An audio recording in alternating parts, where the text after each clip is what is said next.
पहले एक खुशहाल गांव रहा करता था। उस गांव में रमा नाम की एक विधवा औरत भी रहा करती थी। रमा का श्याम नाम का एक पुत्र भी था जो कि गलत संगति में पड़ गया था। रमा को यह मालूम नहीं था कि उसका बेटा चोरी चकारी भी करने लग गया है। उसी गांव में कबीर साहिब जी भी सत्संग करने के लिए आए हुए थे। कबीर साहिब से नाम दीक्षा लेकर सुमरन करने से लोगों को बहुत से लाभ भी प्राप्त हो रहे थे।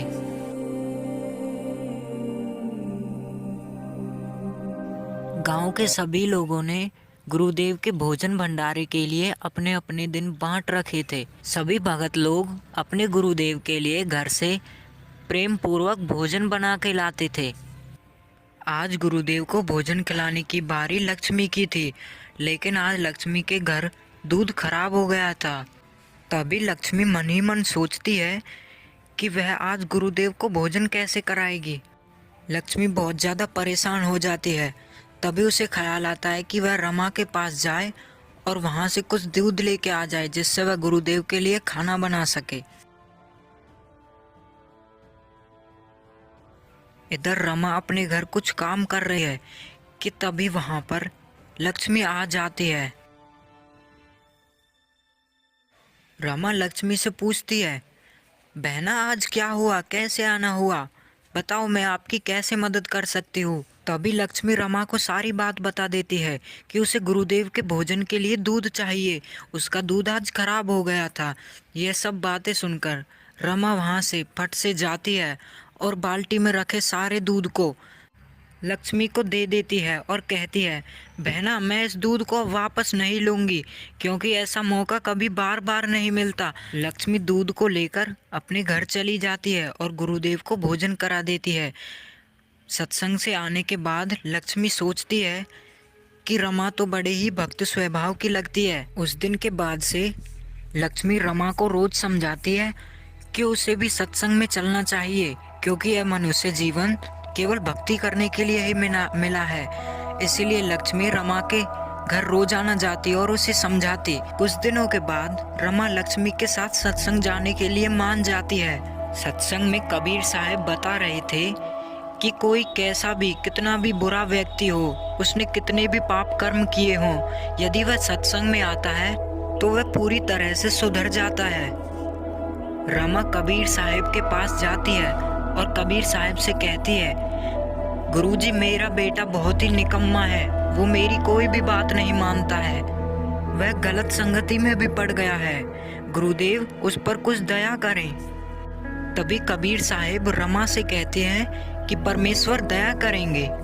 उस दिन के बाद से रमा की सत्संग में रुचि बढ़ जाती है और वह गांव वालों से पूछती है कि उसे भी एक बार सेवा का मौका दे क्योंकि वह भी गुरुदेव की सेवा करना चाहती है, लेकिन कोई भी अपनी सेवा देने के लिए तैयार नहीं था। तभी लक्ष्मी रमा से कहती है कि वह मेरी सेवा ले ले, एक समय का भोजन वो बना ले। रमा उस दिन का बेसब्री से इंतजार करने लगती है और जब वह दिन आता है तो रमा अपने घर पे गुरुदेव के लिए भोजन बनाने लगती है, लेकिन रमा को बहुत ज़्यादा ज्वर हो जाता है जिसके कारण वह गुरुदेव को भोजन खिलाने में असमर्थ होती है। इधर रमा का बेटा श्याम अपने दोस्तों के साथ मिलकर राजमहल में चोरी करने की प्लानिंग कर रहा था। वे सभी आपस में बातें कर रहे थे कि यदि उन्हें महल से कोई एक सोने का हार भी मिल गया तो वह उसे बेचकर खूब पैसा कमाएंगे।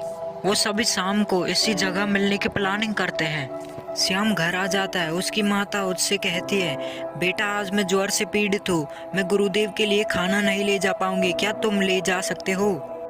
श्याम अपनी माता को मना कर देता है क्योंकि आज उसे चोरी करने के लिए जाना था। रमा कहती है, बेटा मैं तुझे आज ही तो काम के लिए बोल रही हूँ, आज मेरा गुरुदेव को भोजन कराने का दिन है। श्याम सोचता है कि अभी तो दिन सा ही है, जल्दी से भोजन करा के आ जाता हूँ। श्याम जंगल के रास्ते से होते हुए कबीर साहिब जी की कुटिया की तरफ निकल पड़ता है। वह कबीर साहिब की कुटिया के वहां पहुंचकर सभी भक्तों से पूछता है कि कबीर साहिब कहाँ गए हैं, मुझे गुरुदेव को भोजन कराना है।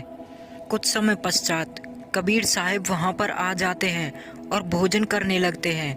कबीर साहिब भोजन करते करते कहते हैं, बेटा श्याम, भक्ति किया कर, ये मनुष्य जन्म भक्ति करने के लिए ही मिला है। ये सब बातें सुनकर श्याम कबीर साहब से कहता है, मुझे आपके ज्ञान की जरूरत नहीं है गुरुदेव, जल्दी से भोजन कर लो, मुझे कहीं जाना भी है, मेरा समय बर्बाद मत करो। सभी भगत सोचते हैं कि रमा का बेटा तो सच में बहुत नालायक है। श्याम खाली बर्तनों को लेकर वहाँ से घर की तरफ जल्दी से निकल पड़ता है। रास्ते में उसके पैर में एक कांटा लग जाता है और वह गिर पड़ता है। वह उस कांटे को निकालने की कोशिश करता है लेकिन वह असमर्थ होता है। कुछ समय पश्चात वह लंगड़ाते हुए अपने घर की तरफ निकलने लगता है। वह अपने घर पहुंच के फेंक देता है और अपनी माता से कहता है कि वह आज ही गुरुदेव के पास गया और आज ही उसे कांटा लग गया। वह कहता है कि आज के बाद वह न तो खुद जाएगा और न ही अपनी माता को वहां जाने देगा। उसकी माता रमा सोचती है कि इसे आज ही कांटा लगना था। वह उसके कांटे को निकाल देती है और उसे पट्टी कर देती है। वह दोनों रात को सो जाते हैं।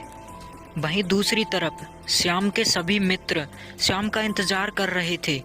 श्याम के नए आने पर वे सभी अकेले ही वहां जाने की प्लानिंग करने लगते हैं। वे सभी राज दरबार में पहुंच जाते हैं और महल में चोरी करते हुए पकड़े जाते हैं। सैनिक उन्हें पकड़ लेते हैं। वो सभी चोरी करते हुए पकड़े जाते हैं। तभी सैनिक उन्हें राज दरबार में ले जाते हैं। कुछ समय के पश्चात वहां पर राजा आ जाते हैं और राजा उन लोगों से कहते हैं कि तुमने तो महल को भी नहीं छोड़ा, यहाँ पे भी चोरी करने आ गए। अब तुम्हें सुबह कड़ी से कड़ी सजा दी जाएगी, तुम्हें सुबह सूली पर टंगाया जाएगा। और वहीं दूसरी तरफ श्याम के पैर भी ठीक हो चुका था और उसकी माता का ज्वर भी ठीक हो चुका था। सुनो सुनो सुनो, राजा का आदेश है कि 3 लोगों ने राजमहल में चोरी करने की ठानी। इसकी सजा में उन्हें पूरे गांव घुमाया जाएगा और सूली पर टंगाया जाएगा। श्याम उन्हें देखते ही पहचान जाता है कि यह तो उसके दोस्त हैं जो कि पकड़े जा चुके हैं। आज के बाद यदि कोई भी राजमहल में चोरी करता हुआ पकड़ा गया तो उसे यही सजा दी जाएगी और गांव के सभी लोगों के सामने इन्हें सूली पर टंगाया जाएगा। इधर श्याम अपने घर में आके जोर जोर से रोने लग जाता है।